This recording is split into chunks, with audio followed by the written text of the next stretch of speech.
Okay, so let's start then. All right, so last time we were talking about the divergence of a vector field on a Riemannian manifold. So let me just recall the definition. The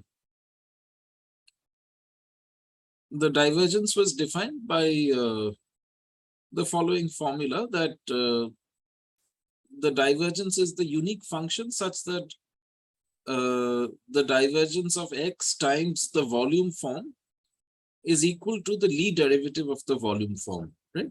So here, of course, you have a volume form if the manifold is oriented. If it is not oriented, then locally on a ball which is oriented, you have a choice of two local volume forms, and you use either of them to define the divergence. And it's easy to see the divergence is well defined, independent of the choice of local volume form. Okay. So then by Cartan's formula for the Lie derivative, the Lie derivative of the volume form, it simplifies to just d of Ix dvol. Okay, where Ix is the interior contraction and d is the exterior derivative. Okay, so then we proved the divergence theorem that if you take in an orientable manifold, if you take any domain D with smooth boundary and whose closure is compact, then you can define a outward unit normal at each point on the boundary of D. And then for any vector field X on the manifold M, you have the divergence theorem. The integral of the divergence of X dvol over the domain D is equal to the integral over boundary D of the inner product of X with the outward normal N ds, where ds is the volume form of the boundary, okay, of the domain D. Okay. And then we proved a Leibniz rule for the divergence.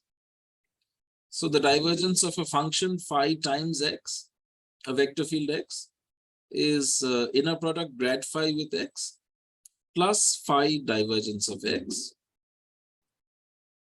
Okay, and as a corollary, we got this formula, the integral of phi. This is an integration by parts formula.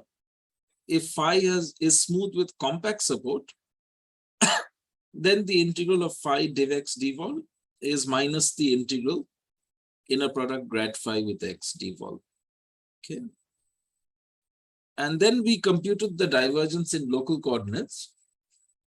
So if we take local coordinates x1 to xn, and we write a vector field x as summation over I xi del del xi.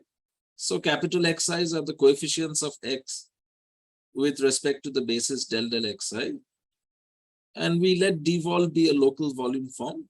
So we can write it as square root of determinant G into dx1 wedge dxn, where G is the matrix of the Riemannian metric with respect to the basis del del xi. Then we know that the divergence is given by computing d of Ix dvol. So we first computed Ix dvol, right? So that means we have to compute what happens when you apply the interior contraction Ix to the form dx1 wedge dxn, right? And so here we use this formula. Maybe this wasn't clear last time. I should just say that we're just using the formula that if omega is a K form, then oh,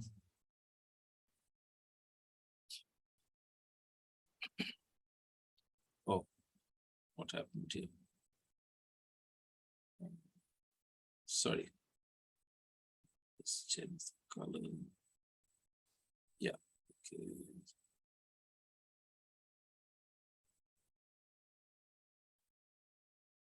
Okay. So if omega Wait, let me change the thickness. 1 second.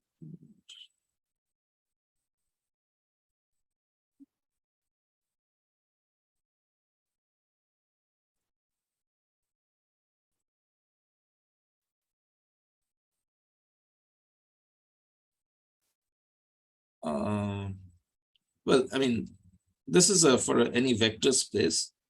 If omega is a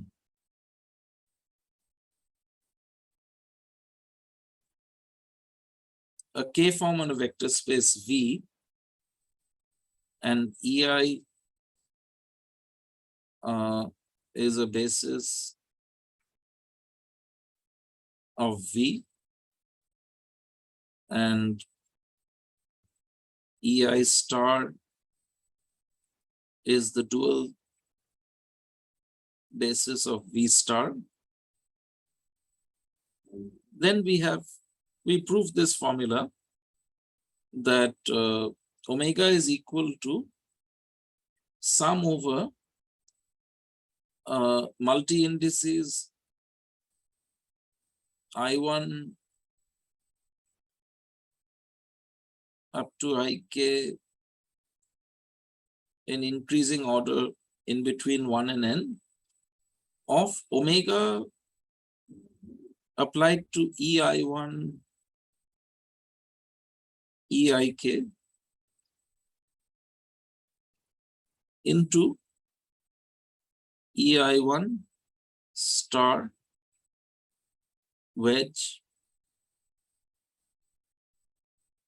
EIK star.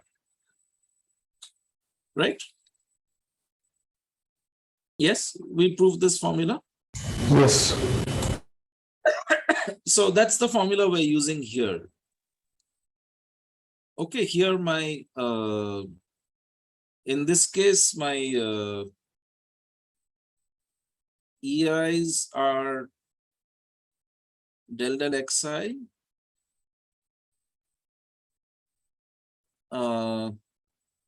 EI star is dxi, right? K is equal to n minus 1. Omega is equal to Ix of dx1 wedge dxn. Right? So this is a K form on the tangent space. Right? So omega is going to be equal to, so you have to sum over K tuples in increasing order, but K is n minus 1. So there are just going to be n K tuples, right? Given by omitting one of the basis vectors, right? So this is just going to be a sum. I goes from 1 to n, omega of E1, and then I just omit EI. So my notation for that is I put a hat here, right? Into,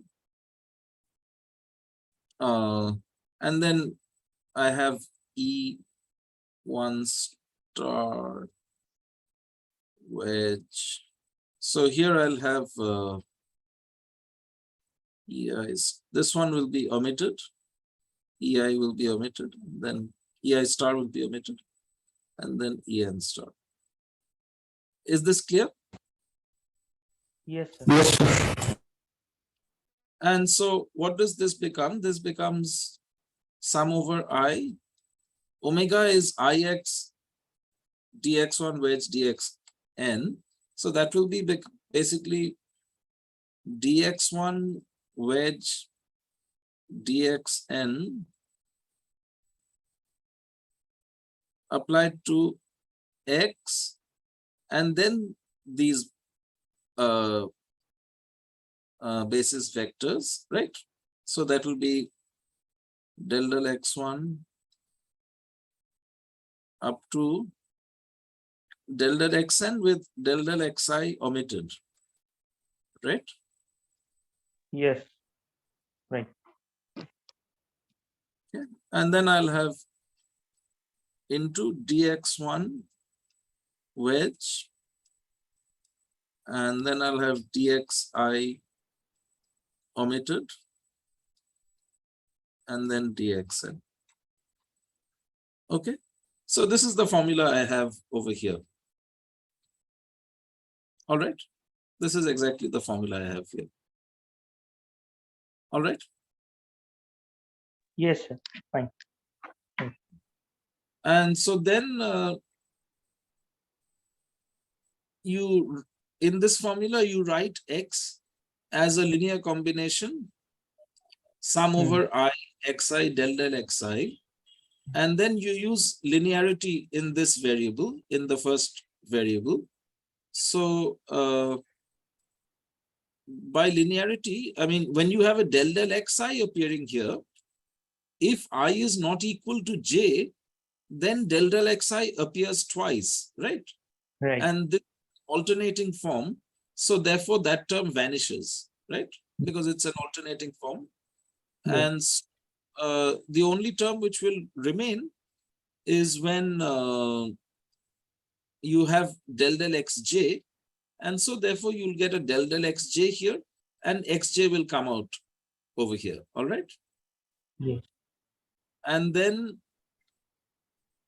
this del del xj I can put into the jth spot by applying j-1 transpositions. So that will Yes. give me a sign of -1 to the j-1. All right. Yes. And then I'll just get this dx1 wedge dxn applied del del 1 up to del del xn. That is equal to 1. So this Yes. becomes 1. And then I get this xj into dx1 wedge dxn with dxj omitted. Okay. So this is ix vol. I have a square root determinant g outside. And then div x dvol is going to be d of ix dvol. So now I have to take the exterior derivative of this. So the exterior derivative is linear. So this will become a sum over j -1 to the j-1 d of this square root determinant g xj dx1 up to dxn with dxj omitted. And by definition of the exterior derivative, d of a function times this form is going to be d of the function wedge this form, right? Right. Yes. And d of this function is what? It's some del del xi of this function square root determinant g xj dxi, right? That's d of this function. Okay. And now again we use a similar argument that in this wedge product, so it's a sum over I, so the wedge product is multilinear, so it's bilinear. So I'll write it as a sum of dxi's wedge this form. So if I is not equal to j, then dxi appears twice, right, in this wedge product. And so the wedge product will become 0, right? Because dxi wedge dxi is equal to 0, right? Yes, sir. Okay, Right. so the only term which remains is when I is equal to j. So then I'll do this sum -1 to the j-1 del del xj of square root determinant g into xj, that into dxj wedge, now this wedge product. And now I can move this dxj into the jth spot by again applying j-1 transpositions. So that will give me another sign factor of -1 to the j-1. So those two will multiply to give me 1. And so finally I'll be left with sum over j del del xj square root determinant g into xj, this whole thing into dx1 wedge dxn. Now I want to write this as a multiple of the volume form. So I use the fact that the volume form is square root determinant G into dx1 wedge dxn. So dx1 wedge dxn is 1 over square root determinant G into the volume form. So I substitute that back here. So I get a 1 over square root determinant G into this function into the volume form. So, so d of Ix dvol is equal to this function into dvol. Therefore, by definition, this function is the divergence, right? Okay, so the divergence is given by this formula, 1 over square root determinant G, sum over J, del del xj of square root determinant G into xj. Okay. Yes. So notice that in Rn, this gives you the usual divergence, right? Because in Rn, the matrix G is just the identity matrix, right? At every point for the Euclidean metric with respect to the standard coordinates xi's and the usual basis del del xi, the matrix G is just the identity. So this becomes 1, this becomes 1, and this becomes just the usual divergence in Rn, sum over J, del del xj of xj, right? Right. Okay, so this reduces to the usual divergence in Rn. All right. So we have this coordinate expression for the divergence in a Riemannian manifold. So is this okay? Yeah. Yes. So now we derive another formula for the divergence as the trace of what's called the covariant derivative of the vector field x. So let's see how this goes. So let's take a vector field x on M and let phi t be the local flow of x and let dvol be a local volume form. Okay. So then div x into dvol, this is equal to the Lie derivative Lx dvol by definition. Now the Lie derivative by definition is what? It's ddt at t equal to 0 of the pullback by the flow of the volume form phi t star dvol, right? Right. Now remember that we defined the determinant of a linear map between oriented inner product spaces, right? Yes. So we saw that in that case, if I pull back an n form under a linear map, then I get, sorry, if I pull back the volume form, so if I have, we derive this formula. So if T is a linear map between oriented product spaces, so say V mu1 inner product 1 to W mu2 inner product 2. Okay, so this is a linear map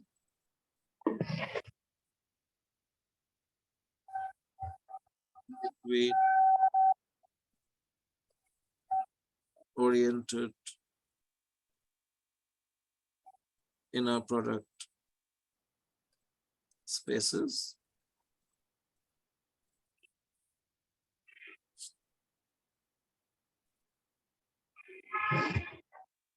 Then we saw that the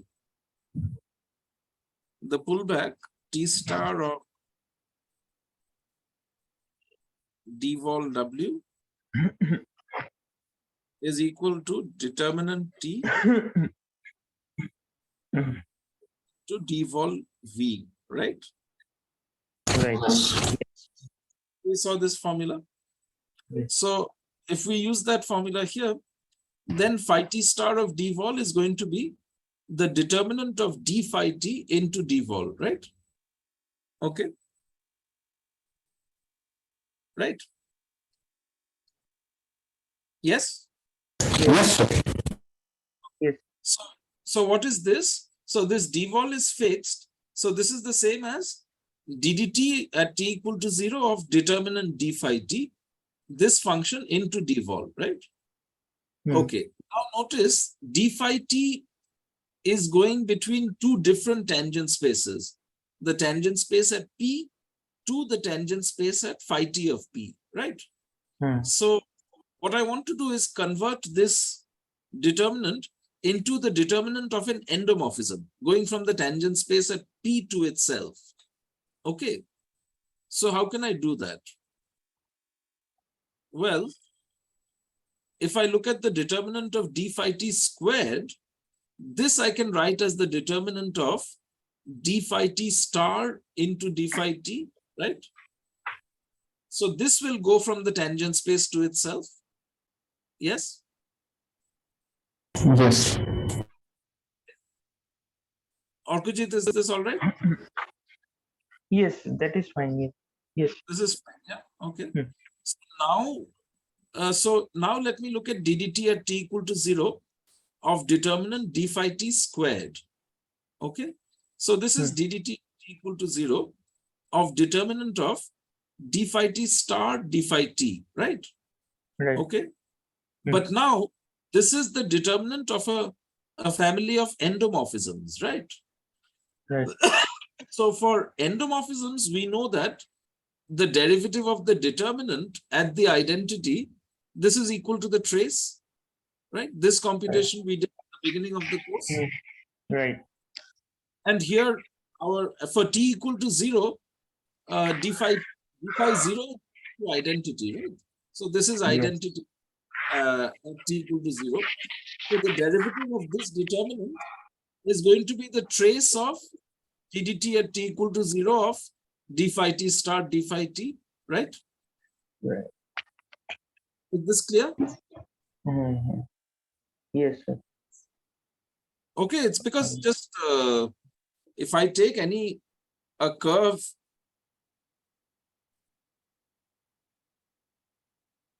if I take a smooth curve inside, say, endomorphisms of a vector space V, right?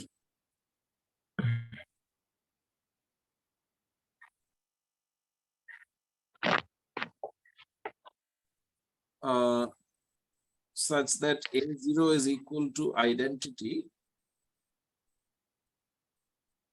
right? Then Right.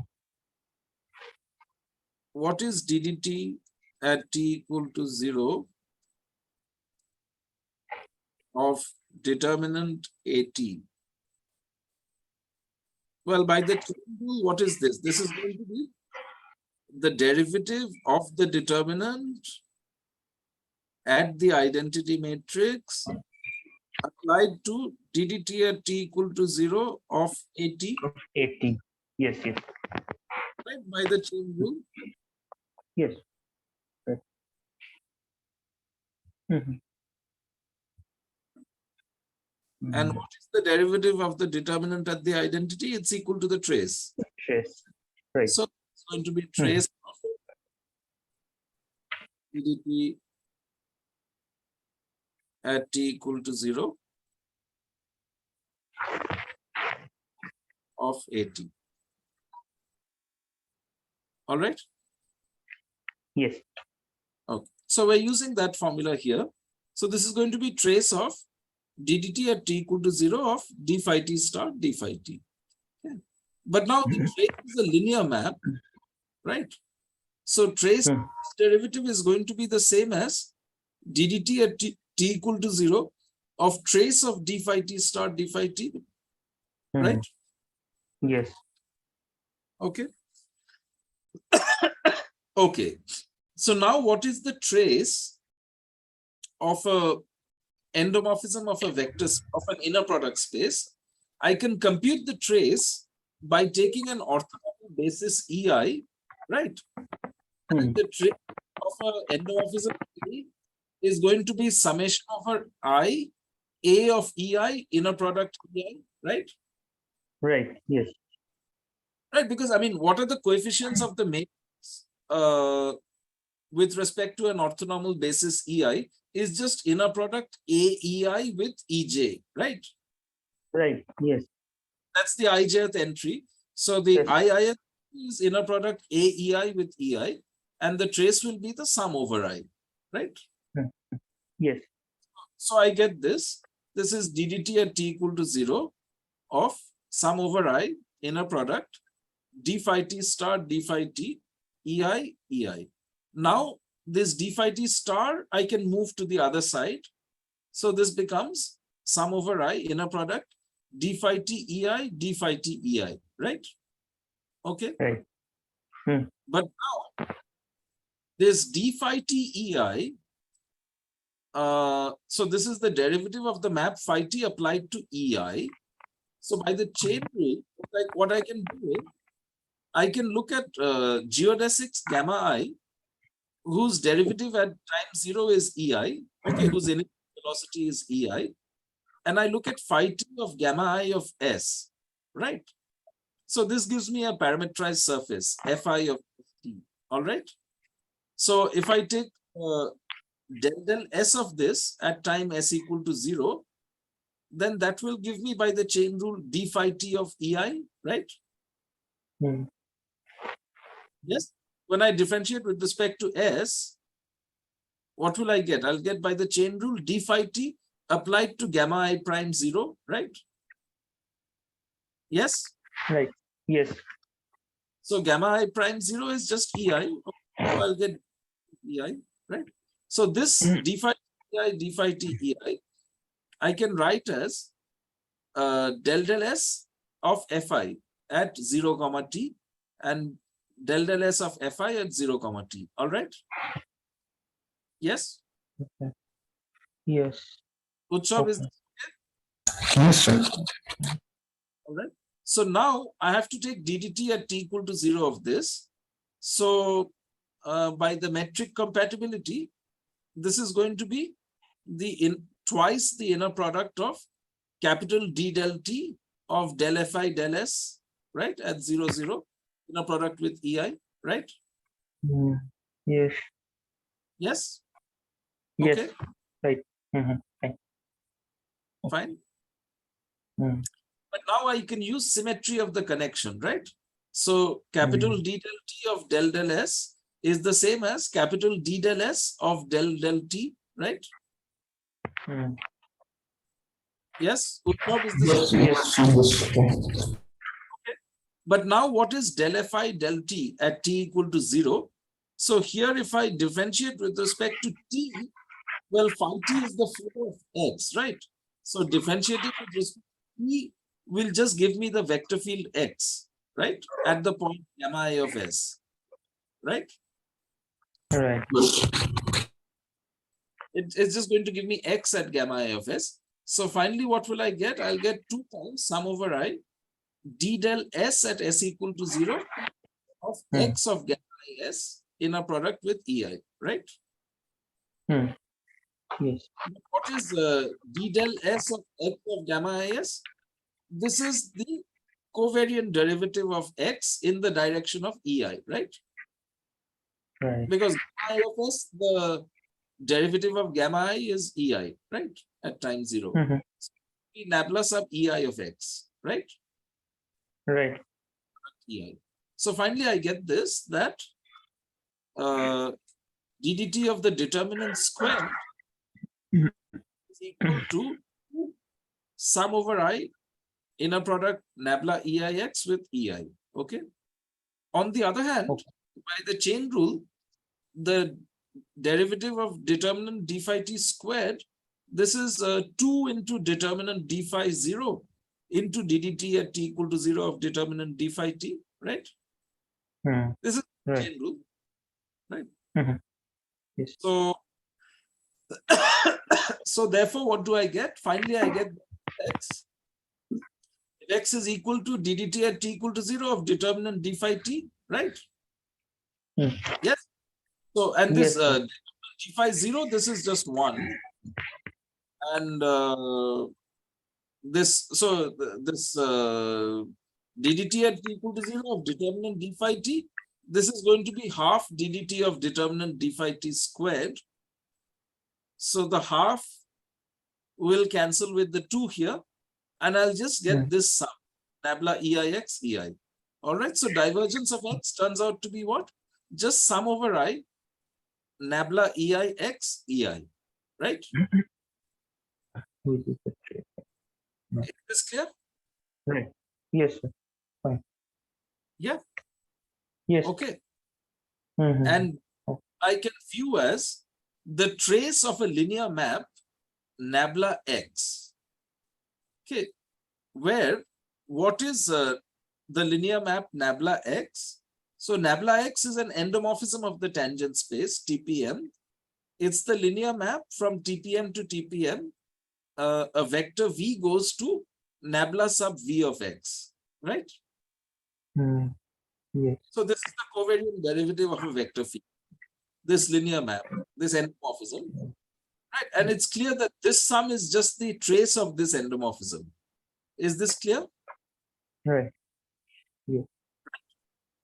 If I call this endomorphism A, then this is sum over I inner product AEI with EI. That's just the trace of A, right? Yes. Yes. Okay. So we get finally that the divergence of x is the trace of the covariant derivative of x. All right, trace of nabla x. Is this clear? Yes. Yes. Utsav, is this okay? Yes, sir. Yeah. Any questions? Mm. I mean, I want to understand this equality like in a geometric point of view. I mean, divergence of x equals to that derivative is just what I understand is that we're looking at the flows and we're looking at the infinitesimal change along the flows of the volume. Right. And like that is the left side I understand, like how like the right side, how to interpret that. So Okay. So if you want to see it geometrically, right? Geometrically, what's happening is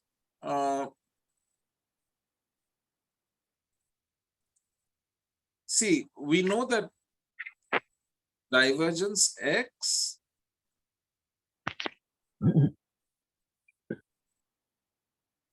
devol, this is equal to Lx devol, which is equal to ddt at t equal to 0 of phi t star devol, which is equal to ddt at t equal to 0 of determinant d phi t devol, which is equal to ddt at t equal to 0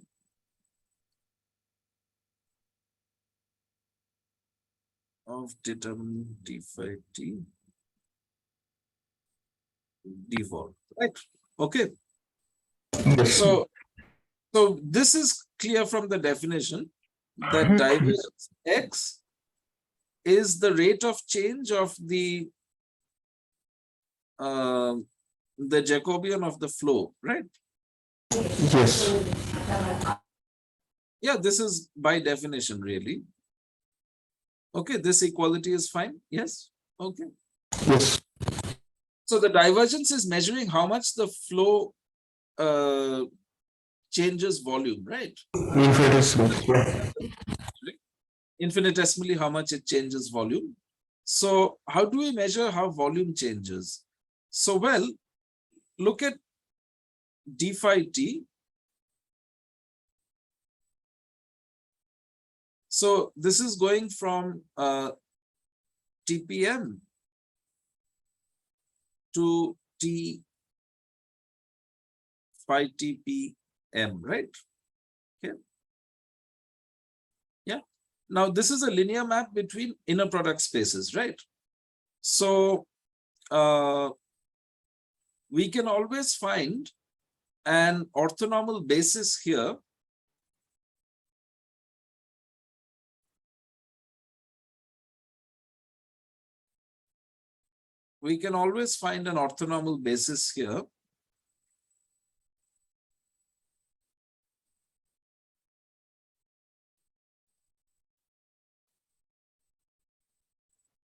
okay, whose image is going to be a set of orthogonal vectors, right? Yes. So how do we do that? It's basically the Cartan decomposition, really, which is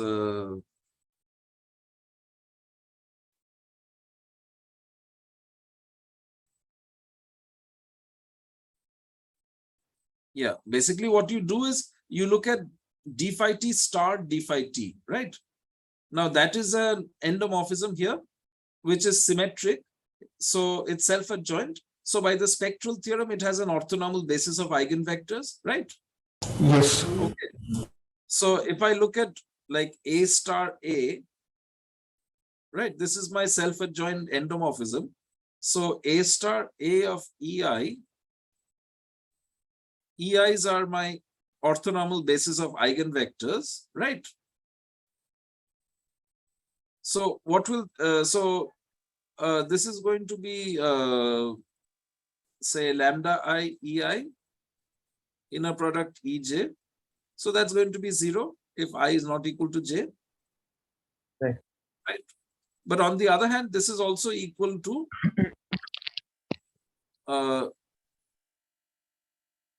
I take the A star to the other side. This is AEI, AEJ. So that means the images of EIs are orthogonal. All right. Yes. Okay. Right. So these are my E1, E2, and so on. This is their images. The images are orthogonal.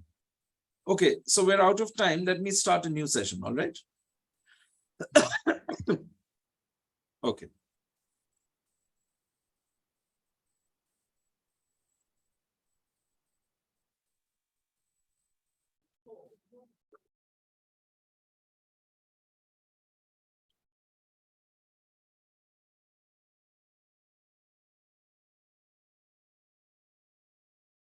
Okay, so all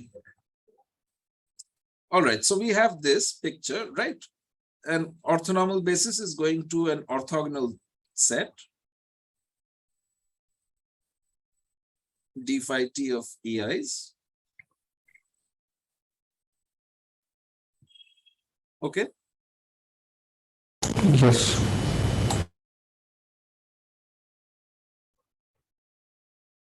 And what is the determinant? The determinant is just the volume of this parallelepiped here, right? Yes. So it's just the product of these lengths, right? The determinant is just the product of these lengths, right? Yes. So what is the change in the determinant? It's going to be the change in the product of these lengths, right? The sum of changes, right? Yes. So That is true.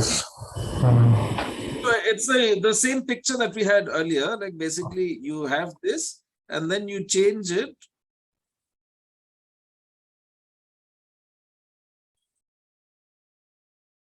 So this is your original square. And then I change it to some rectangle, right? Like this. So what is the change in area? Well, it's this plus this plus this, but this is second order, right? This is of order epsilon squared, right? Yes. Okay. So if this change is epsilon and well, sorry, so this is say this change is sorry, this is whatever delta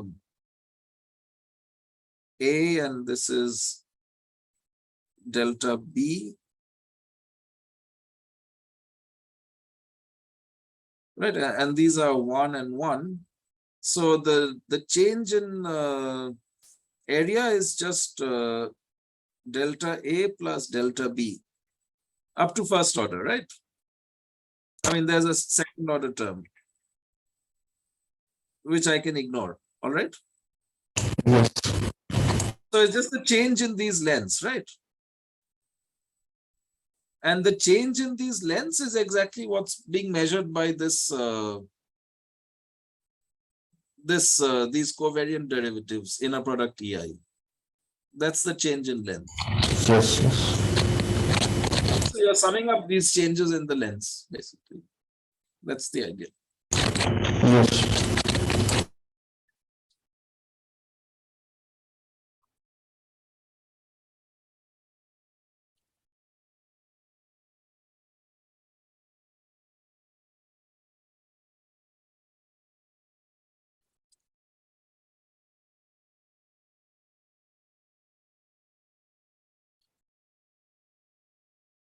I don't know if this helps. I mean, Yes, yes, that's right. again, notice that in Rn, this gives you the same as the usual divergence in Rn, right? Right. Notice in Rn, what is nabla x? Nabla x is just the usual derivative of x as a map from Rn to Rn, right? Right. So in Rn, a vector field x is just a smooth map from Rn to Rn, right? Or whatever, from an open subset of Rn into Rn.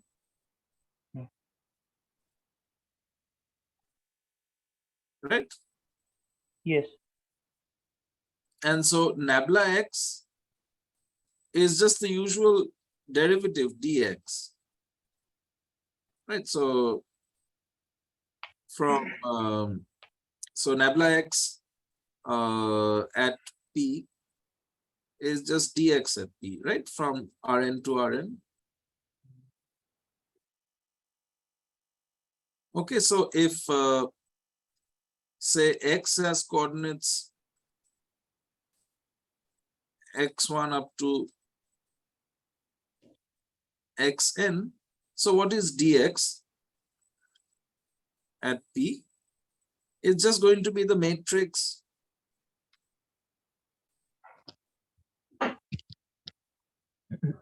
del x1 del little x1 up to del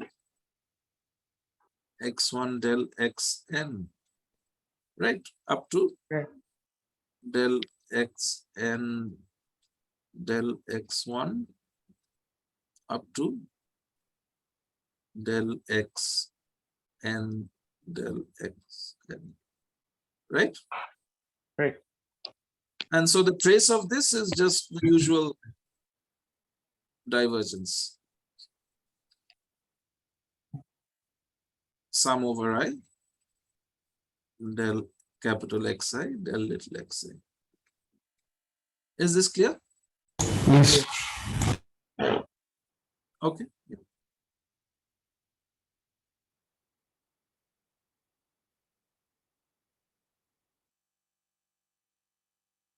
Okay.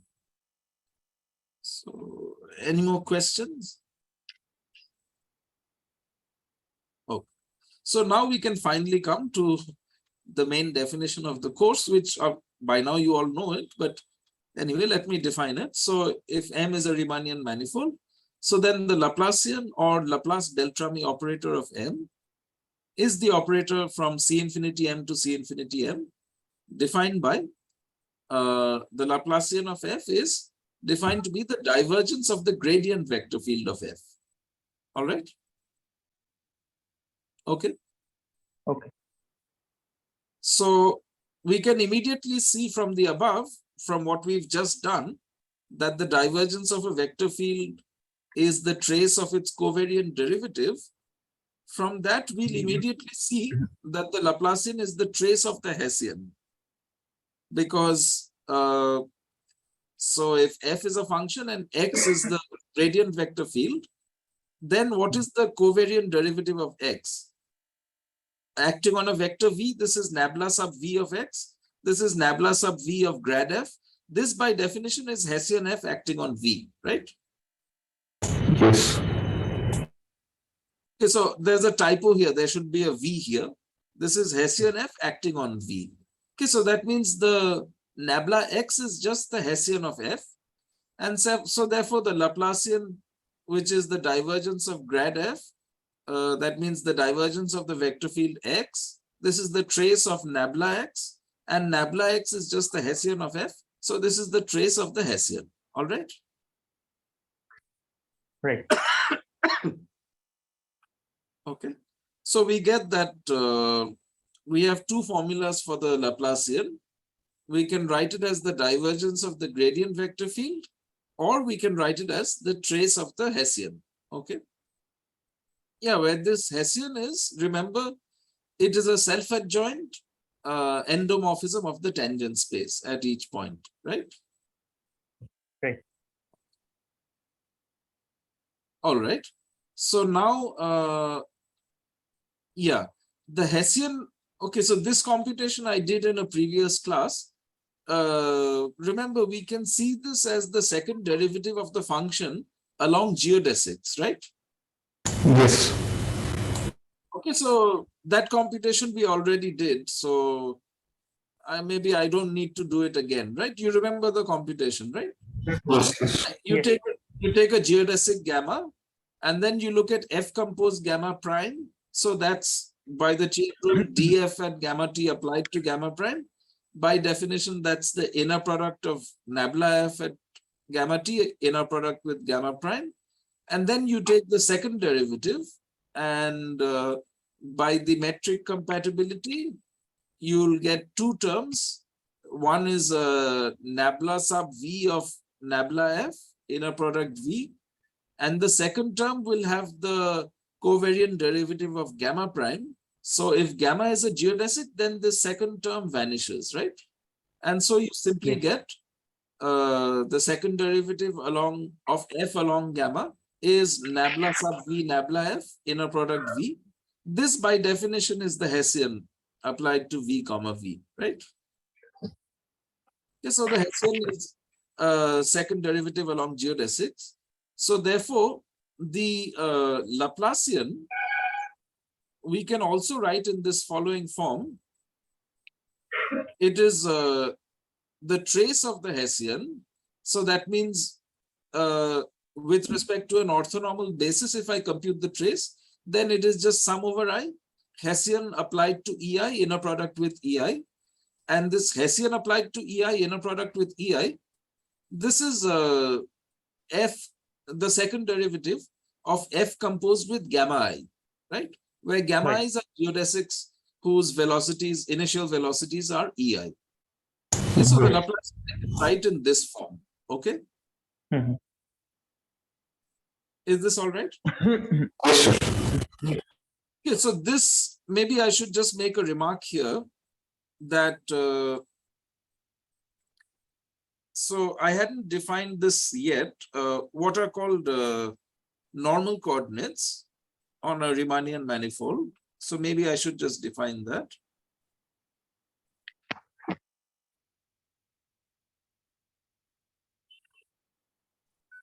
So these are special coordinates which come from the exponential map. So what happens is, so you have the exponential map, which is defined on a ball around the origin in the tangent space. Okay. And so this maps into the manifold, into a geodesic ball in the manifold.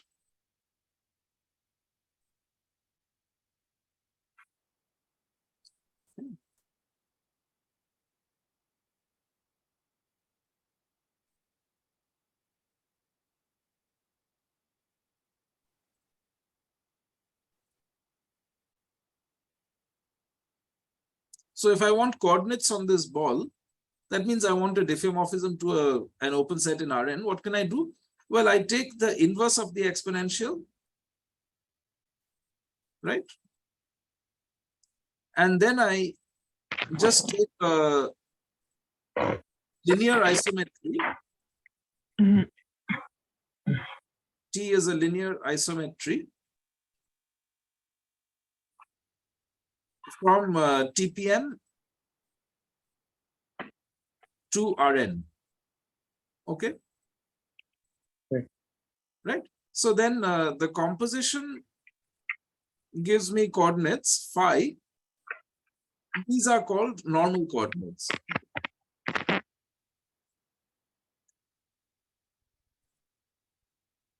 All right.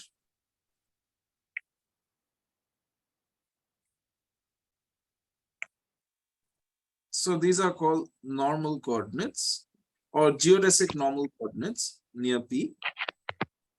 Okay. So what is the special property of these normal coordinates? Well, in these normal coordinates, so here is a ball in Rn. So if I take a straight line through the origin in Rn,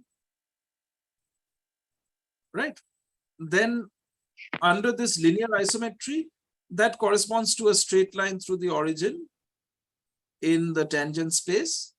And under the exponential map, that corresponds to a geodesic, right? Yes? Yes. A geodesic through P. Okay. So under these normal coordinates, geodesics through P correspond to straight lines through the origin. Right? Right.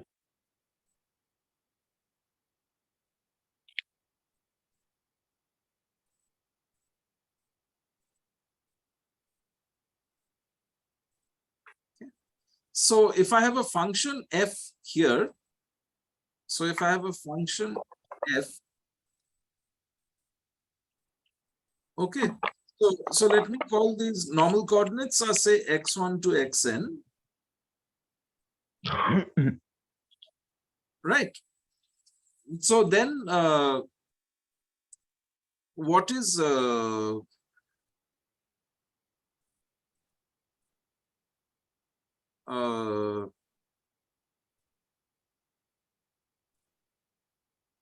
let's say del squared f del xi squared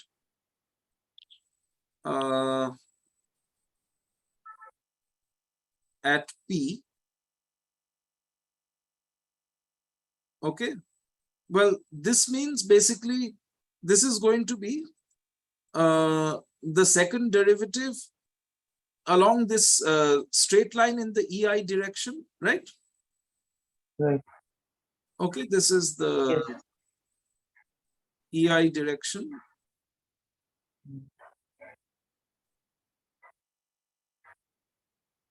But this straight line in the EI direction, that corresponds to a geodesic, right?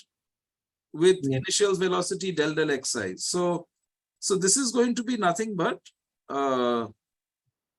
f composed gamma I double prime 0, right? Yes. Where gamma is a geodesic such that gamma I prime 0 is equal to del del xi, which is say some EI in TPM. And under these geodesic normal coordinates, notice that, see, if I take the coordinate directions, then under this linear isometry, those go to orthogonal directions in the tangent space, right? Yes. Yes. And now the derivative of the exponential map at the identity, this is at the origin is equal to the identity, right? So these orthogonal straight lines are going to map to geodesics with a orthogonal at the point P, right? Yes. Yes. So that means Right. their derivatives at the origin, I mean at 0, the derivatives of these geodesics are going to be orthogonal, right? At P. Right. So Yes. so that means these EIs are orthogonal. These del del xi's are going to be orthogonal, right? Right. And because this is an isometry, this T and the derivative of the exponential at the origin is also, it's the identity, it's an isometry. That means the EIs have length 1, right? Right. Okay. Yes? Yes. Yes. Right. Right. Yes. Right. So therefore, this del del xi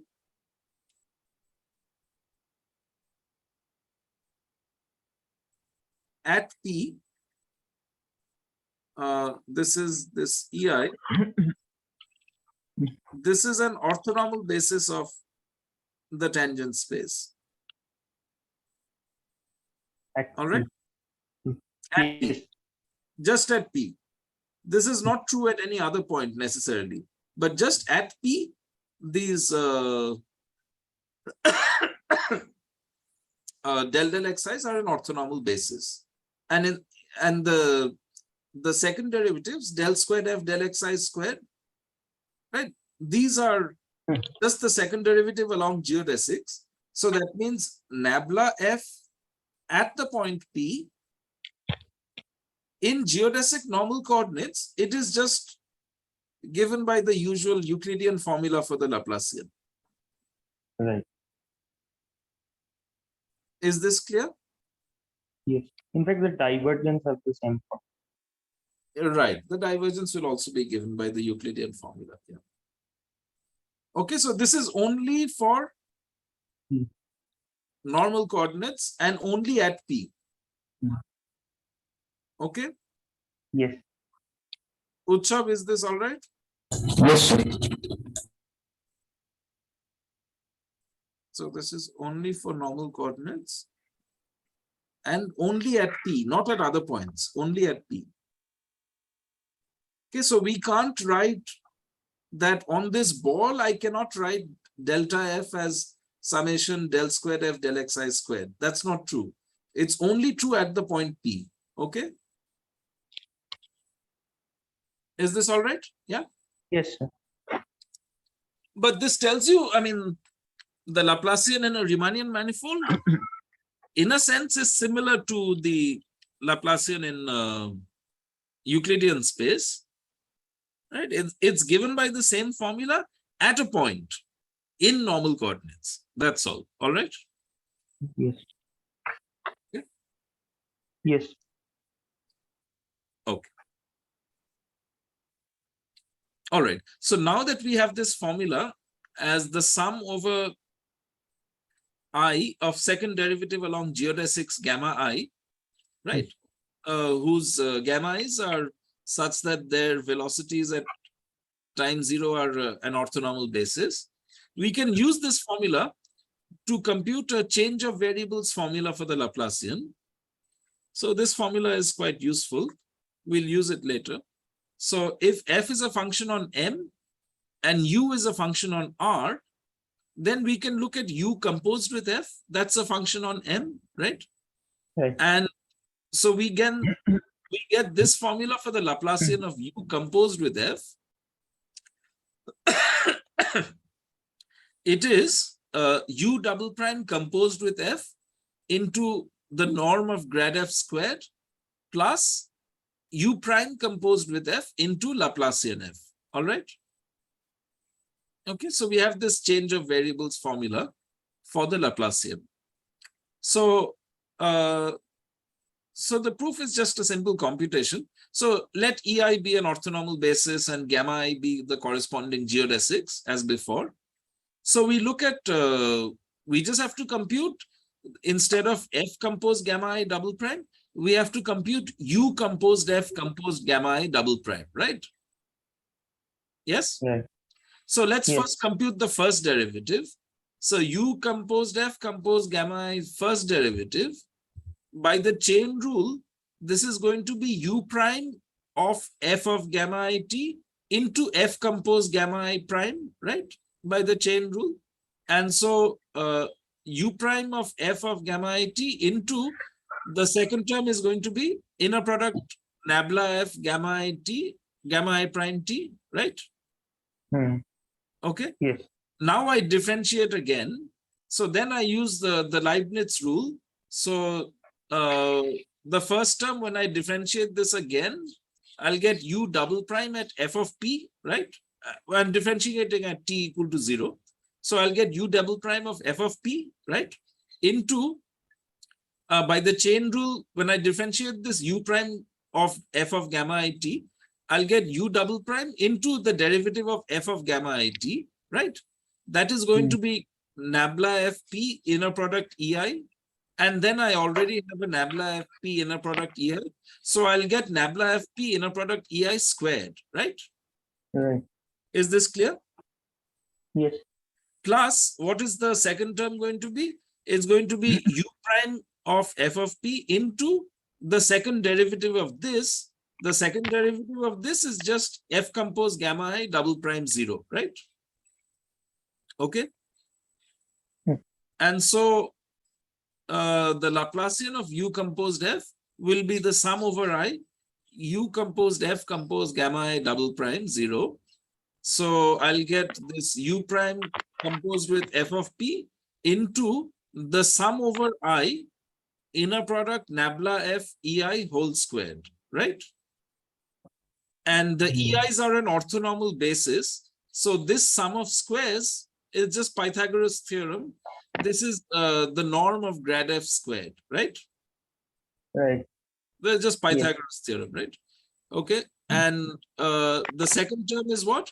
It's I take this u prime composed f common, and then I'll get sum over I f composed gamma I double prime 0. So this we've seen this is equal to the Laplacian of f. Okay. So you substitute these two, and that gives you the formula. All right. Yes. Okay. Okay. Right. Now, Mhm. we can use this to calculate, to see that in a rank 1 symmetric space, we get we can construct eigenfunctions of the Laplacian by using the Boozerman function. So let's take, for example, m equal to a rank 1 symmetric space.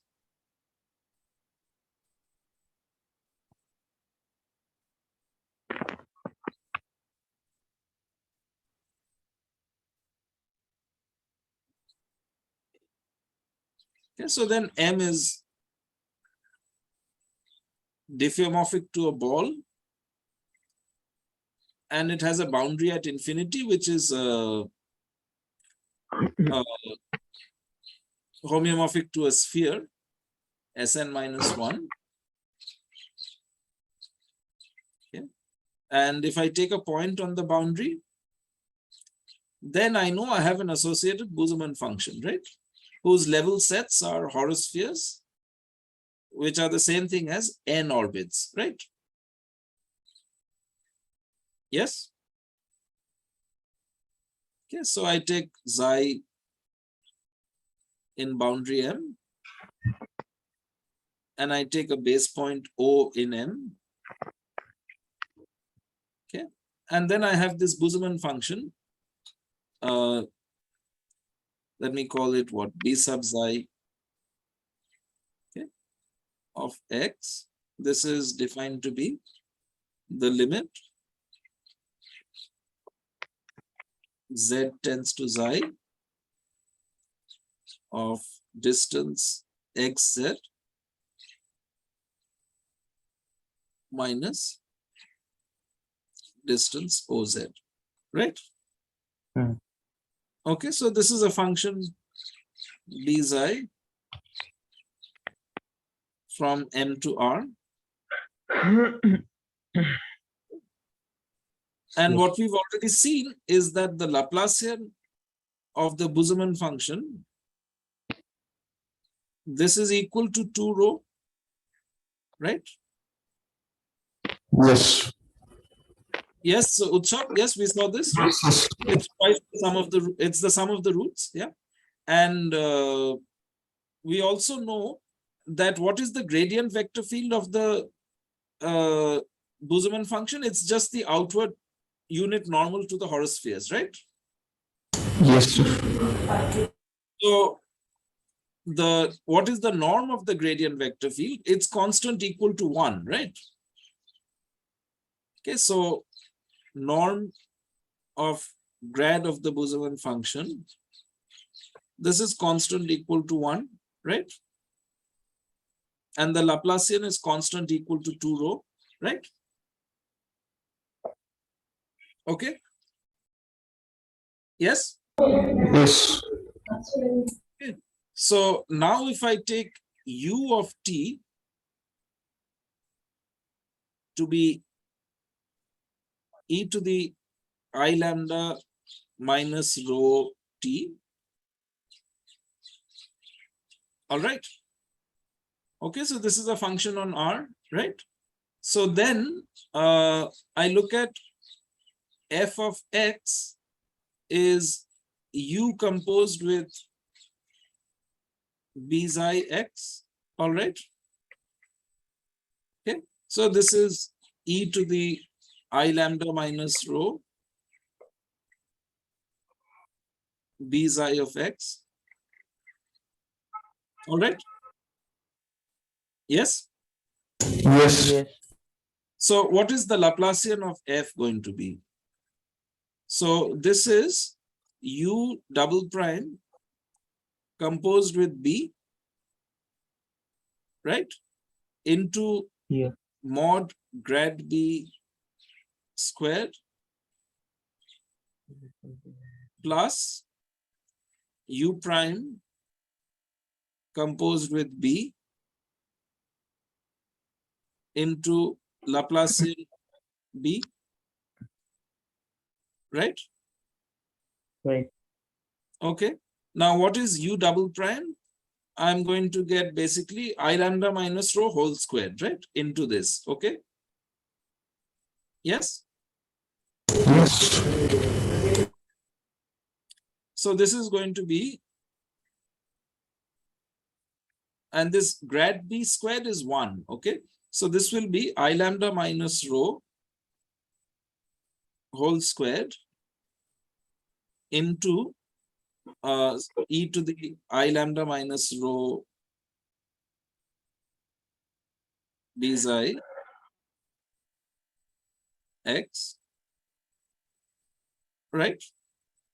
Yes. Okay, that's the first term. Yes. Yes.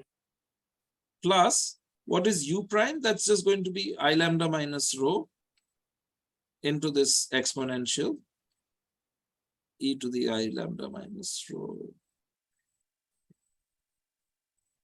b psi. And then what is the Laplacian? It is 2 rho, right? Into 2.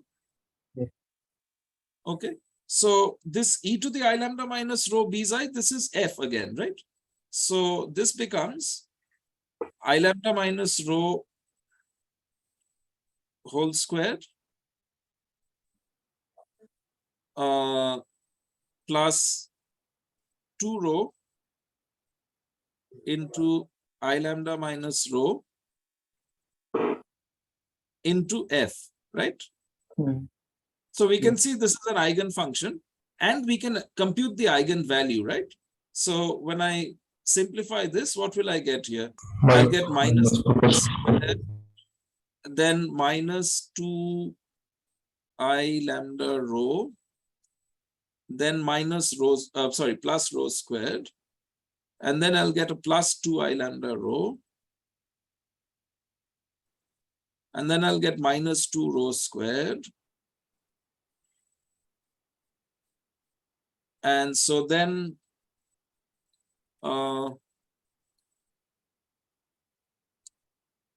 this minus 2 I lambda rho will cancel with the 2 I lambda rho. Rho squared will cancel with the minus 2 rho squared to give a minus rho squared. So finally, I'll get minus of lambda squared plus rho squared into f. Okay. Is this clear? Yes. Yeah. So this is how we can use the Boozerman function to construct eigenfunctions on rank 1 symmetric spaces. Is this all right? Yes. Yes, sir. Rudrada, is this okay? Yes. Yes. Okay.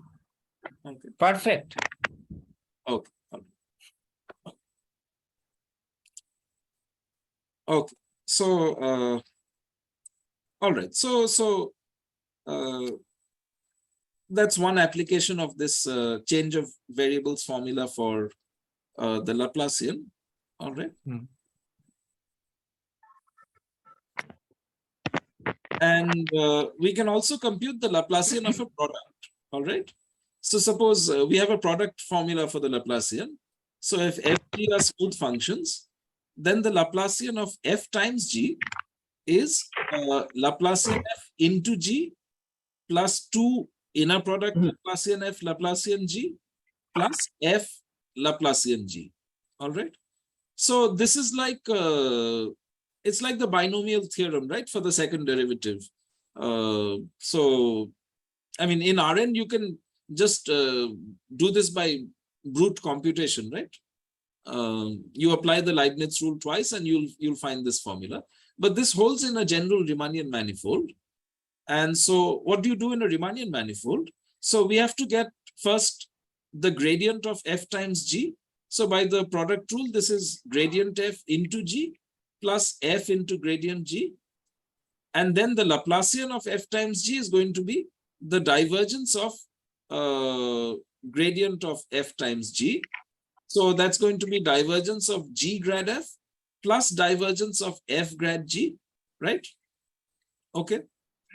And now we use the formula which we proved earlier, that divergence of a function phi times a vector field x. This is inner product grad phi with x plus phi div x, right? We proved this formula. So this divergence of g into grad f, this is going to be inner product of grad g grad f plus g divergence of grad f. And this divergence of f grad g is going to be inner product of grad f grad g plus f divergence of grad g. And so you'll get 2 times inner product grad f grad g. And this g divergence grad f will be g Laplacian f. And this f divergence of grad g will be f Laplacian g. Is this all right? Yes, sir. Okay.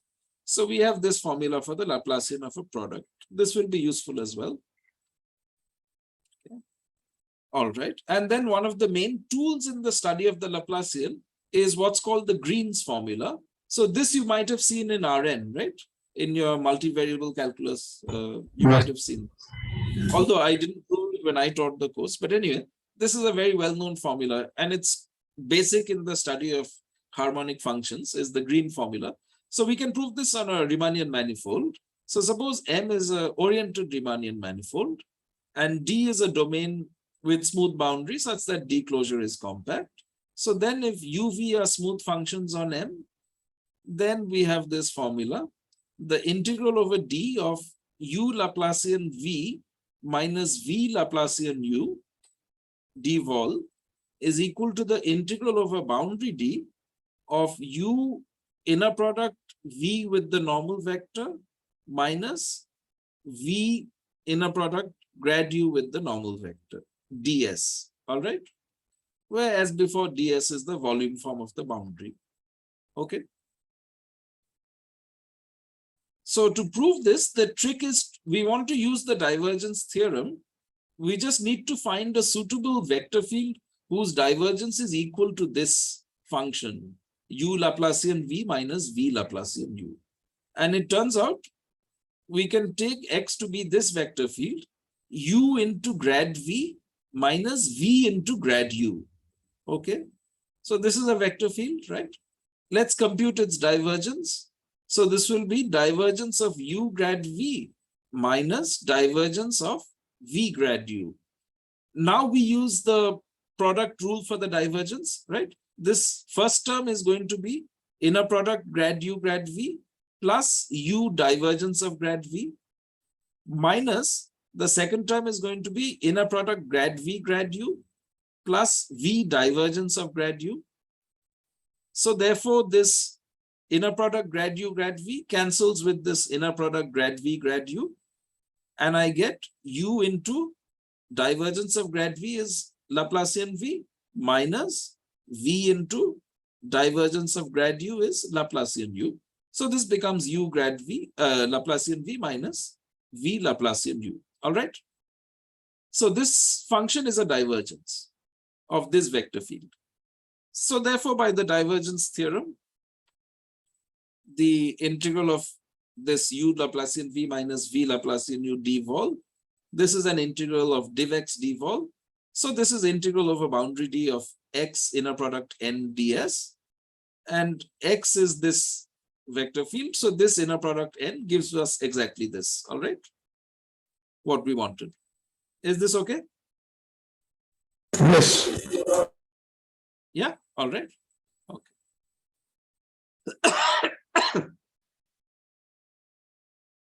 Okay. So there's again just about a minute left. So let me stop this session and we'll start another one. Okay. So after that, Yeah, you can take a couple of minutes break. Sure. Yeah. okay.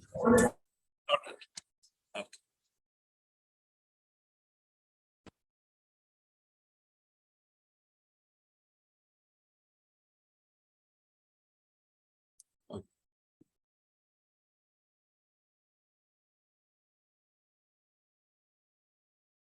Oh, so we have this Green's formula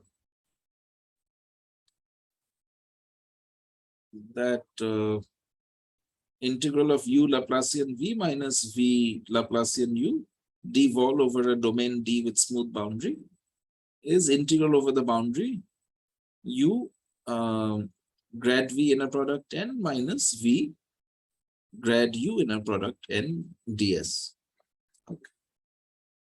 So as an application, we can start to say what kind of operator the Laplacian is. So suppose u is a compactly supported smooth function, so a CC infinity function. Then the integral of u Laplacian u dvol, this is minus the integral over m of the norm of grad u squared. Okay.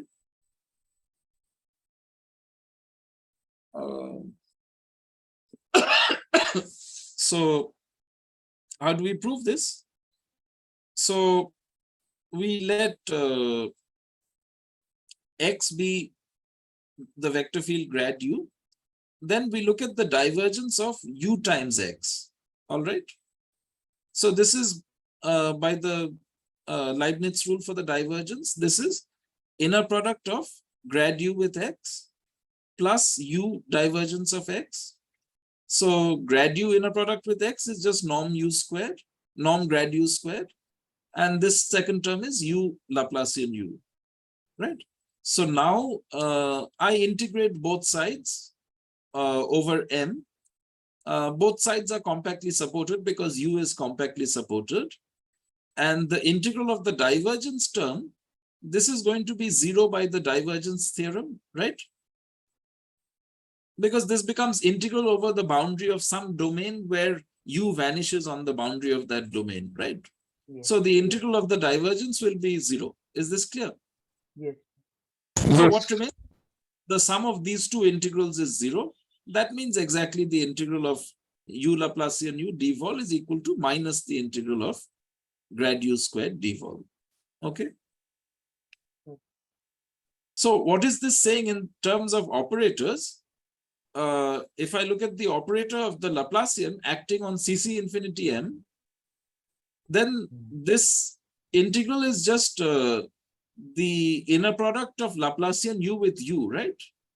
So that we are seeing is negative or non-positive, right? So that means the Laplacian is a negative semi-definite operator, right? Okay. Well, we want to say also that it's self-adjoint, but what we can say is that it is symmetric. Self-adjoint for unbounded operators is a little delicate. So let's just prove this first, that if M is, again, an oriented manifold, Riemannian manifold, then if UV are in CC infinity M, then the integral of U Laplacian V dvol is equal to the integral of V Laplacian U dvol. Okay. And this follows immediately from Green's formula, right?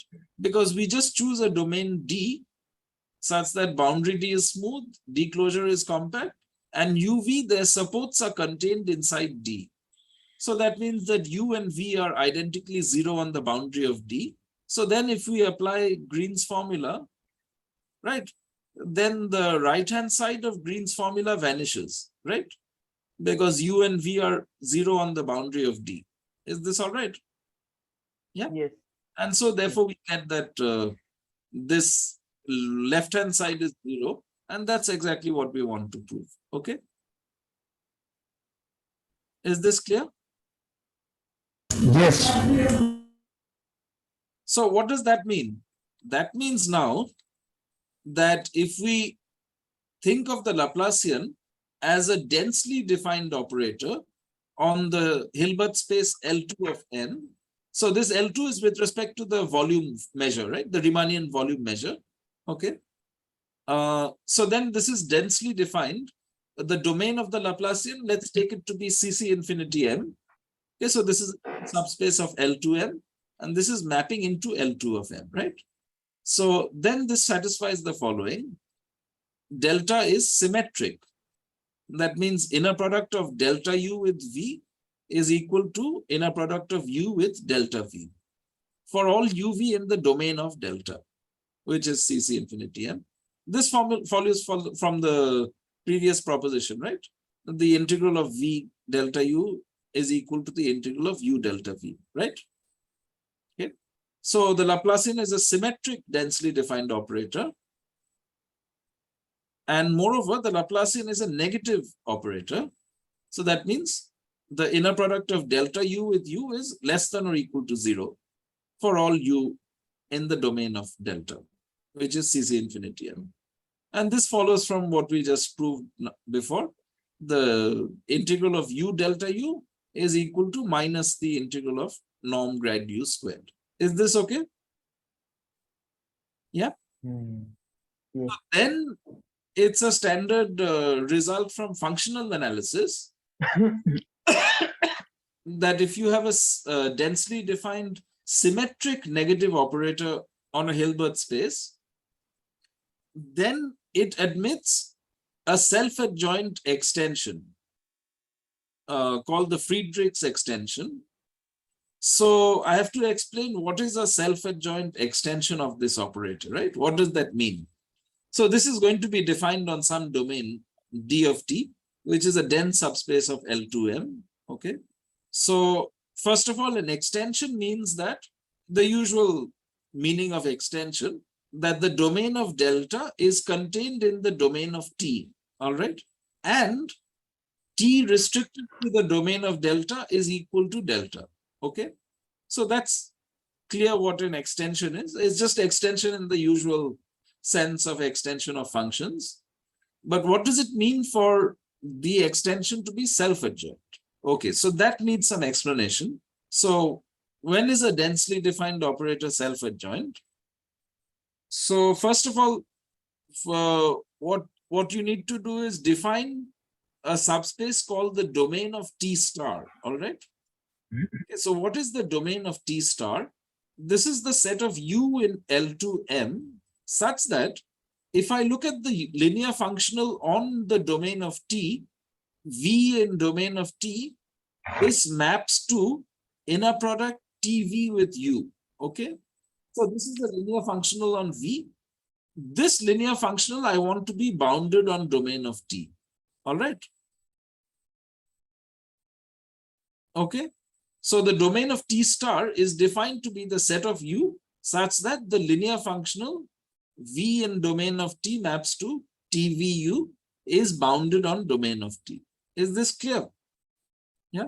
Yes. Yes. See, why do I want it to be bounded? Because if U was in, I mean, suppose it was actually let's suppose it was a bounded operator defined everywhere, right? Then this TV inner product U, this would be V inner product T star U, right? Right.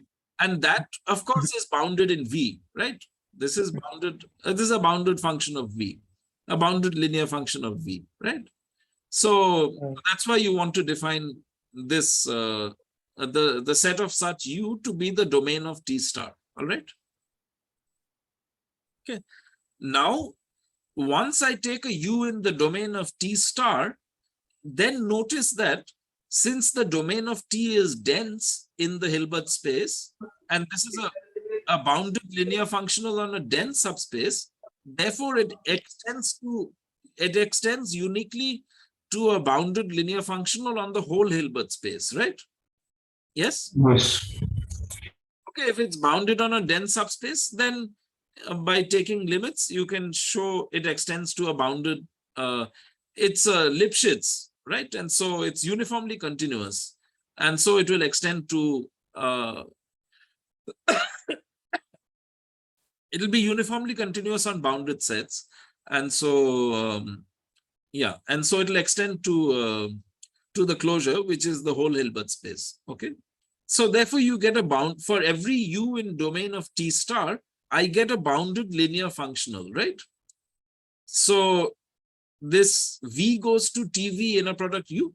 This is some bounded linear functional of V, but then by the Riesz representation theorem, any bounded linear functional on a Hilbert space is given by inner product with a vector, right? So therefore there exists a vector in L2M, which we define to be T star U, such that inner product TVU is equal to V inner product T star U for all V in the domain of T. Is this clear? Yes. So this defines the operator T star, okay? So this is defined on the domain of T star, all right? Now, it's possible that the domain of T star could be trivial. It could be just the zero vector. Okay, there's nothing saying that the domain of T star is also has to be dense. That may not be true in general, all right? But we say that T is self-adjoint if the domain of T star is actually equal to the domain of T, all right? And not only that, this operator T star on the domain of T star, this is equal to the operator T. Okay, I mean, both these domains are the same, domain of T and domain of T star, and both these operators on this common domain are equal. Then we say that T is self-adjoint, all right?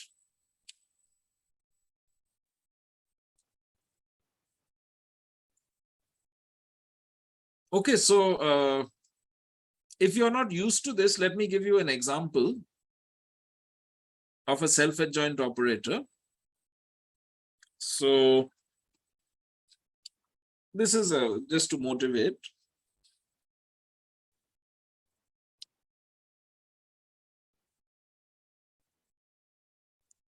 So suppose S is equal to ddx from CC infinity R inside L2R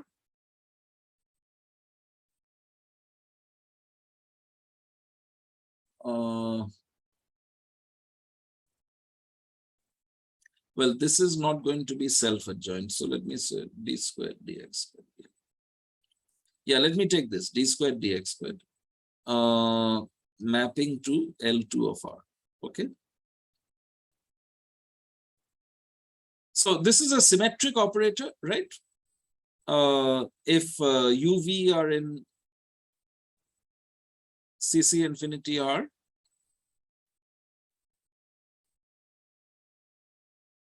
then integral of U into V double prime is equal to integral of U double prime into V, right? Yes? Yes. Yes, sir. By integration by parts twice, right? Okay. Yes. Okay, so S is symmetric.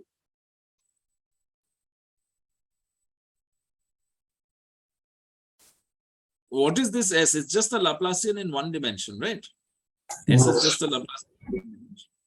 And also inner product of U into U double prime dx by integration by parts. This is minus integral of U prime squared, right?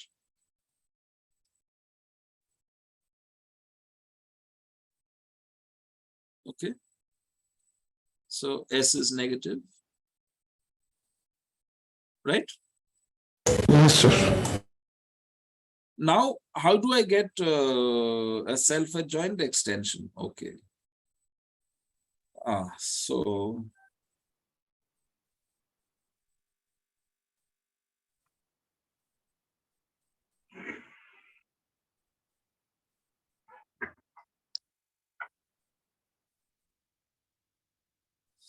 yeah, so I've forgotten exactly what to do. I know what to do for one derivative. For two, I'm not so sure.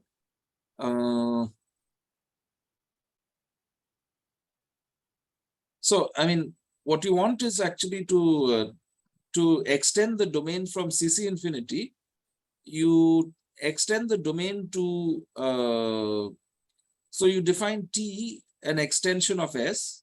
So we write it as T contains S, okay, where domain of T, so this contains CC infinity R. Okay. This is going to be actually a Sobolev space.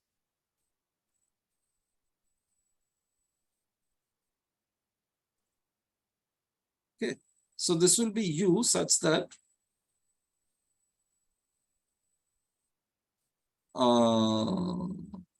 U in L2R such that d squared dx squared U belongs to L2R. So this derivative is the weak derivative. That means the distributional derivative in the sense of distributions. All right. Yes. So the only thing I don't remember is if we want, see what I want is what's called a closed operator. I think you need to take maybe also the first derivative should also be in L2. If I take both these derivatives in L2, then this is a Sobolev space. This is the Sobolev space W 2, 2. Yes. So it's clear that this operator extends, right, to this Sobolev space, right? Yes. I just defined the operator applied to U to be the second derivative, which is an element of L2. So this extends this operator, right? Is that clear? Yes. And I think the claim is that this operator is self-adjoint. This is a self-adjoint extension. Okay. So to see that, I have to see that if I look at V, yeah. Right. Yeah. So I'll think about this. I'm sorry, I don't remember exactly what to do here, but I think that this is self-adjoint. This is a self-adjoint extension. If I'm not mistaken, I think this is the self-adjoint extension. So you have to see that, you know, V in domain of T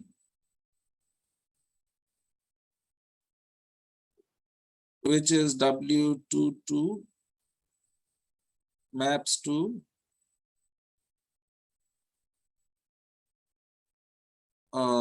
integral V double prime into U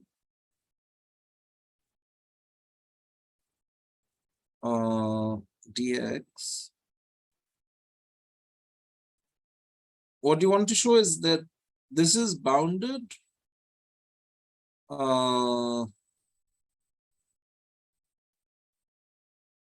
if and only if U belongs to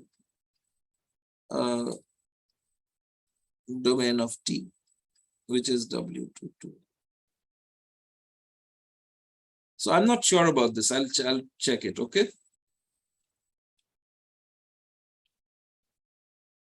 Do you understand? This would show that domain of T is equal to T star, right?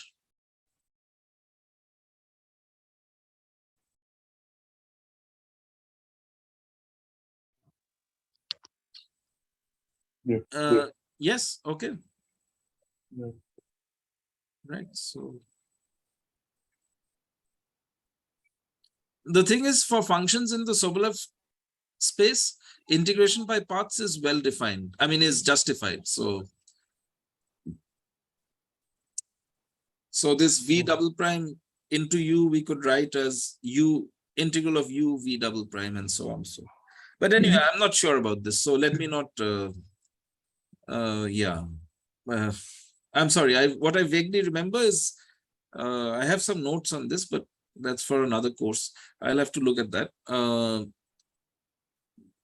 To get the self-adjoint extension, typically one needs to take Sobolev spaces, and those will give you a self-adjoint extension. Okay, those will give you the right domain for your extension. Usually the domain consists of Sobolev spaces. Okay, so yeah, let me not take the risk of saying something wrong. So I'll just erase this. Okay, so but yeah, I'll look this up and let you know. All right. I don't remember exactly. So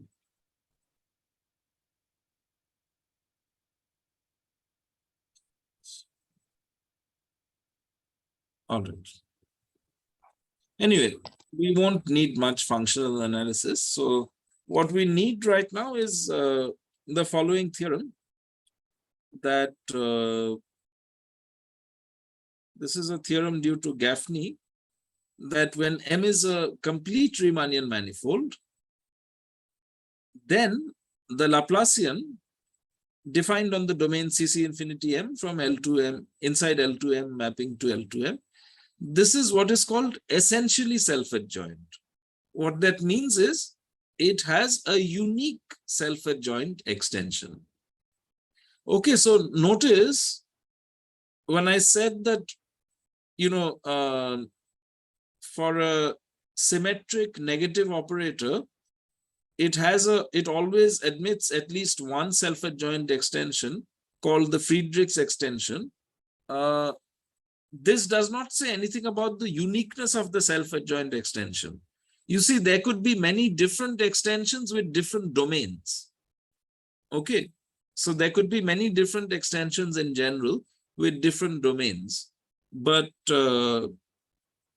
an operator is said to be essentially self-adjoint if it has a unique self-adjoint extension. Okay, so that is the case for the Laplacian. It has a unique self-adjoint extension. Okay, so when we talk about the Laplacian as an operator on L2, what we normally mean is the unique self-adjoint extension of the Laplacian. You see, why do we want a self-adjoint extension? See, self-adjoint is not the same as symmetric, right? It's stronger than symmetric. Okay.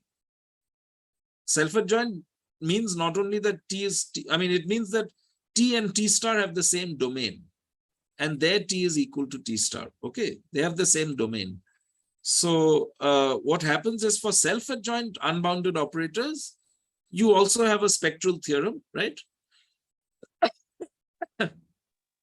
And Right. using the spectral theorem, you can define functions of the Laplacian.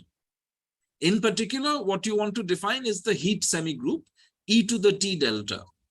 Okay. And so one approach to do this is using functional analysis. So once you know that you have a unique self-adjoint extension, you take that self-adjoint extension, and then you can apply what's called the functional calculus to define functions of the Laplacian, right? Yes. Right. Okay. So that is purely a functional analysis technique, right? So anyway, the extension is also a negative operator. And so therefore the Laplacian defines a densely defined self-adjoint operator from some domain D inside L2M into L2M, whose spectrum is contained in the negative real axis from -infinity up to 0. Okay.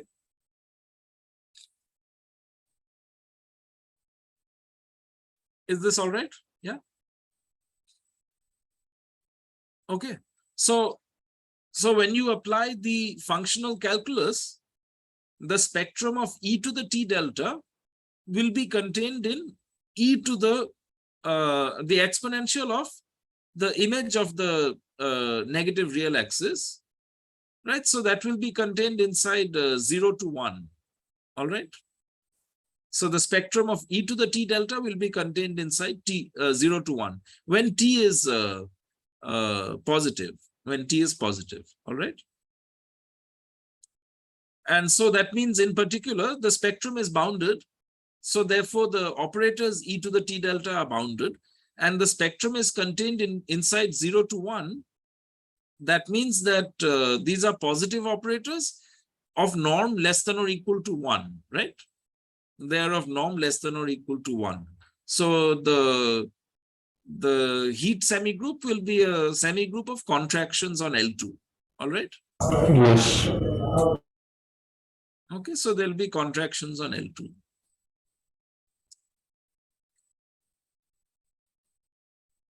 Okay. I mean, that's one approach to defining the heat semigroup. The other approach is via defining the heat kernel, right? Which is a family of functions, the heat kernel, ht of x comma y. So which solves the heat equation with initial condition equal to the Dirac delta and so on. So that's the other approach, okay? And these two are equivalent, so yeah. Okay.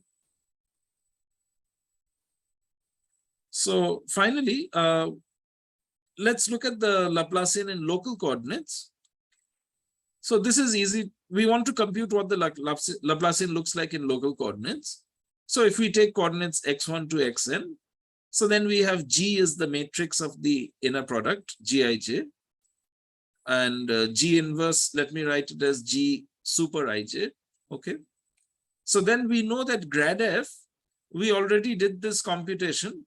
Grad f I can write in local coordinates as sum over I inside brackets sum over j G super Ij del f del xj whole thing into del del xi, right? Yeah, we did this computation earlier. Yes, sir. So let me write this as a vector field x super I del del xi, okay? Where this x super I is this function, sum over j G super Ij del f del xj. Okay, now the Laplacian f is divergence of grad f, right? But the divergence we've also computed in local coordinates. So this is 1 over the square root of determinant G into sum over I del del xi of square root determinant G into xi, right? So therefore, now I substitute what is xi. Xi is a sum over j, G super Ij del f del xj, right? So finally, I get this formula for the Laplacian. It's 1 over square root determinant G, sum over I, del del xi of square root determinant G into sum over j, Gij del f del xj. Okay. Now notice, if I want to write this as a differential operator, this is going to be a second order differential operator, right? Because there's one derivative inside and then there's another derivative outside. It's a second order differential operator, as expected, of course. What is the highest order term going to be? Well, the highest order term is going to be when this del del xi, it does not act on these two functions, it directly acts on the del f del xj, right? Yes?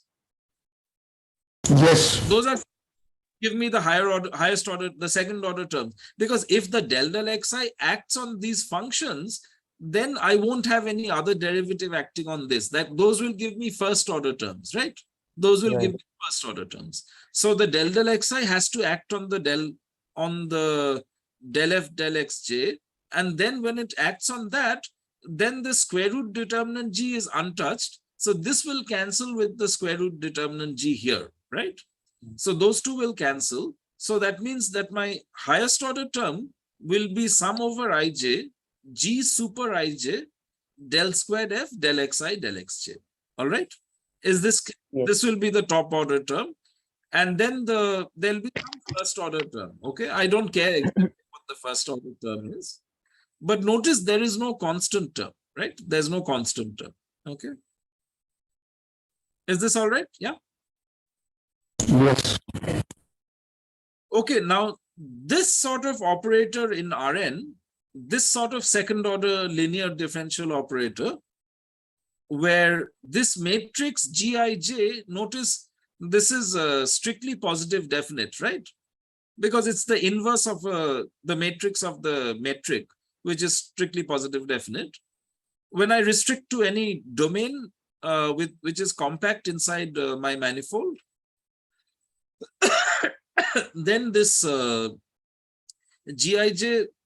the lowest eigenvalue of Gij will be bounded below by some positive constant epsilon, right? Right. And so Yes. that means this is an example of what is called a elliptic operator. Okay, this will be a second order elliptic operator. All right. Yes. So in local coordinates, we see that the Laplacian is what is called a second order elliptic operator. Okay. But note, it is only elliptic if you restrict it to a compact domain inside your manifold. On the whole manifold, it may not be uniformly elliptic in the sense that the lowest eigenvalue of this matrix Gij, typically it could go to 0 when you tend to infinity.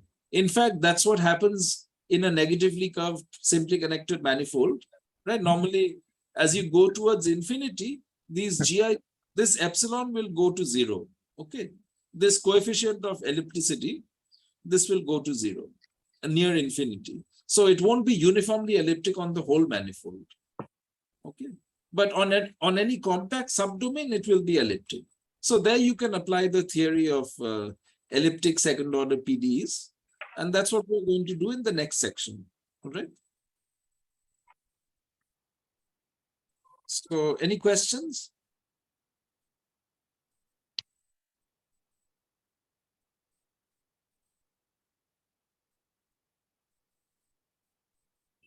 I mean, later on in the course, we'll see the spectral gap and by which they relate each other. Okay, yeah. Now that is something, yeah, that's a theorem that if the curvature is bounded away from 0, is strictly negative, then you have a spectral gap. That means the spectrum which a priori was in between minus infinity to 0, the spectrum is actually in between minus infinity to some minus some rho squared. All right. Where you can get a lower bound on rho squared from the curvature bound. Yeah, so yeah. But that I don't know how to prove that. Yeah, that I don't know how to prove. So I don't know the proof of that. I don't know the proof. That's true. What you're saying is true. So if the curvature is bounded above by a negative constant, then the spectrum is bounded away from 0. That is true. Yeah, I don't know the proof of that. I don't know. Okay. Maybe you can just look up and give me some reference. That would be very much helpful. Yeah. It's in the paper on that Sullivan's construction of eigenfunctions. In introduction, I state these results and give some references. And then, yeah, I'm looking at that. Yeah, just have a look at that. It gives some references for that. Yeah, it gives references. Also to Gaffney's theorem, the reference for Gaffney's theorem about the essential self-adjoindness and so on. I mean, one of the things that I don't know, like a few, in some places I had seen like some other aspects of like interpretations of spectral gap or these sort of bounds. Like there was one course, there was one lecture I heard that these in the physical sense, like the spectral gap have that, I mean, from one state of electron to the other state, that energy gap, these sort of things can be interpreted in this physical way. I see. And also one other thing that these sort of spectral gaps actually give the how much the heat. It has direct correspondence, as you said, that this is the inference which is from the heat signature. Then we can get the decay on the heat kernel and how and that would affect like the Brownian motion in large time. Correct, correct. See, that you can see just directly from the functional calculus, because if what happened? See, if spectrum of delta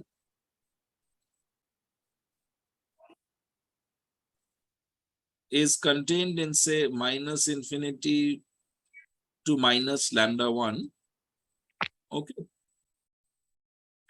which is strictly contained inside minus infinity to 0.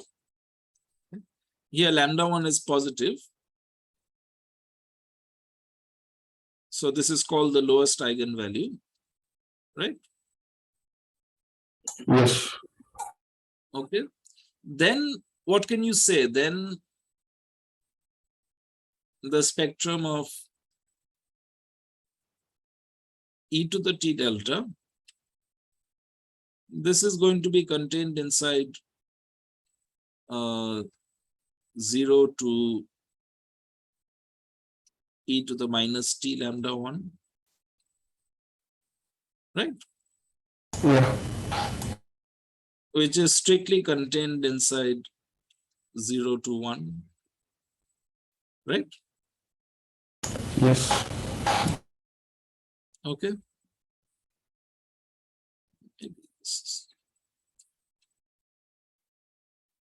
All right. So this gives you a decay of the heat semigroup, right?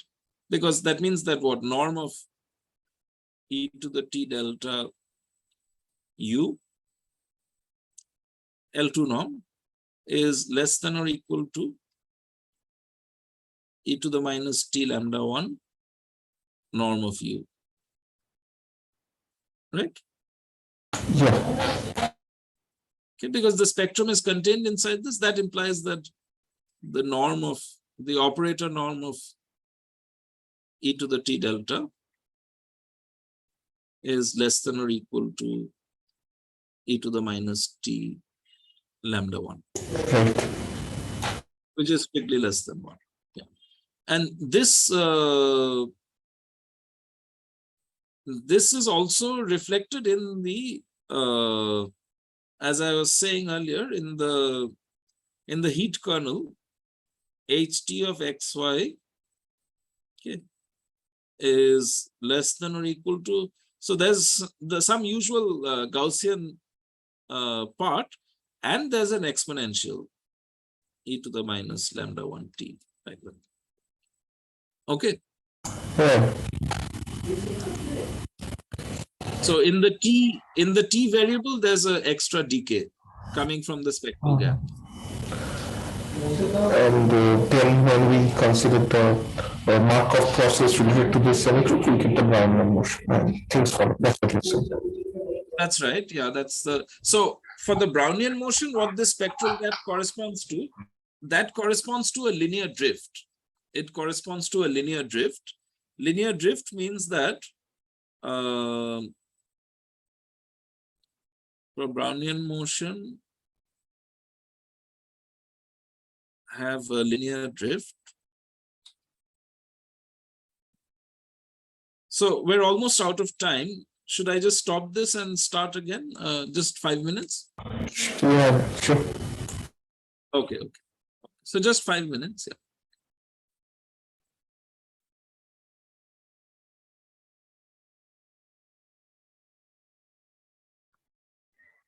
Yeah, so for the Brownian motion, what it the spectral gap, it means that this well, I suppose it's a limit, really, it exists. But anyway, this much is true. If I take the limb sup of distance of the Brownian motion from the origin, this divided by t, limit t tends to infinity. This is strictly positive. So this is a linear drift, okay, which you don't have in Euclidean space. So in Euclidean space, this limit or lim sup is 0. Okay. So in Euclidean space, the spectrum is all of minus infinity to 0, right? So you don't have the spectral gap, and you don't have this linear drift for the Brownian motion either.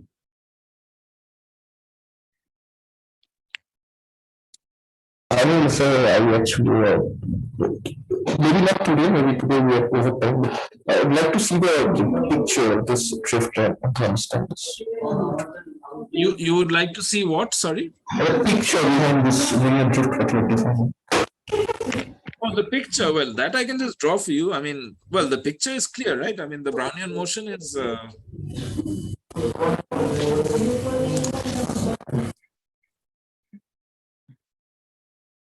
The picture just means, I mean, the Brownian motion is doing this, whatever, but eventually it has to go off to infinity at a linear rate. So, okay. So it's what's called a transient. It goes off to infinity. It leaves every compact set almost surely in finite time. It leaves every compact set. Okay. So that's what it means to be transient. But what Sullivan showed is actually the Brownian motion, it converges to a point on the boundary. If you assume that the sectional curvature is bounded in between two negative constants. Okay, so the pinch negative curvature, those are the manifolds that we'll be looking at. So what Sullivan proved is that the Brownian motion actually converges to a point on the boundary. I mean, what you have to prove is that it cannot oscillate, you see, angularly like this and accumulate some, you know, non-trivial set on the boundary. Do you understand? You have to rule out angular oscillations. Yes. So he proved the angular oscillation tends to 0. As time tends to infinity, the angular oscillation tends to 0. If I look at the angle viewed from the origin, right? Then basically he showed this angle tends to 0, this angular oscillation. And therefore the Brownian motion converges to a point on the boundary.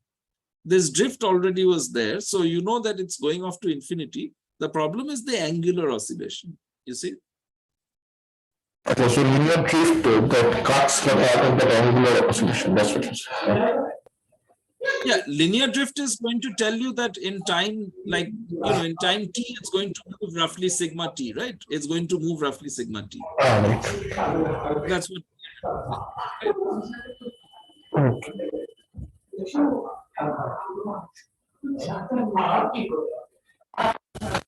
Yes.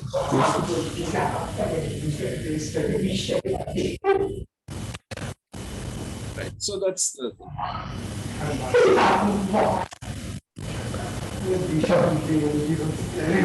Recently, okay. Yeah. Any more questions? Yeah. No, go ahead. Yeah. It's maybe a bit off topic, but recently, like I've seen a lot of papers in potential analysis. They talk about, say, certain boundary behavior of certain solutions of certain PD, like Schrodinger equation or something else, with some drift. So it basically has to do with the spectrum of the. I see. I see. No, no. Yeah. So I really don't know about all these Okay. things. I wanted to relate this drift with that. Okay. Sure.